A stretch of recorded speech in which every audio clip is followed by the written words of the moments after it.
Dans une tentative de désamorcer les tensions dans le monde agricole, Gabriel Attal se positionne donc en première ligne pour éviter un potentiel embrasement. Alors que des signes de mécontentement tels que le blocage de l'autoroute A64 ainsi que beaucoup de routes en France et une explosion nocturne dans des bureaux ministériels suscitent forcément des inquiétudes, le gouvernement adopte actuellement une approche de l'écoute et de la compréhension, en tout cas ce sont leurs mots. À l'approche du salon de l'agriculture dans un mois, le Premier ministre Gabriel Attal promet de réduire la paperasserie pour faciliter la vie des agriculteurs, même si cela n'est pas le souci premier. La crise qui marque la première épreuve d'ampleur pour Gabriel Attal est abordée avec prudence par le gouvernement qui souhaite éviter un retour des gilets jaunes.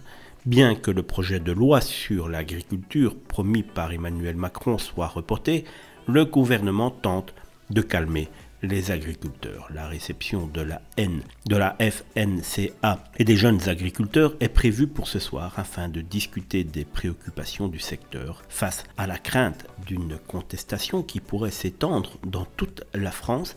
Les autorités demeurent attentives. Alors que des points de blocage se forment principalement dans le sud-est, la FNSEA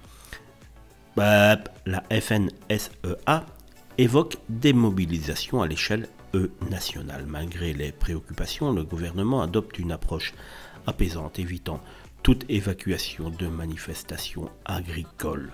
En toile de fond, la perspective des élections syndicales de 2025 incite les centrales à ne pas paraître à la remorque de leurs adhérents. Une éventuelle convergence des luttes inquiète le gouvernement qui se souvient du traumatisme des Gilets jaunes en 2019. Alors que Jordan Bardella du Rassemblement national profite de la situation pour critiquer l'Union européenne, le gouvernement s'efforce de répondre aux préoccupations multiples des agriculteurs, souvent liées à des questions européennes.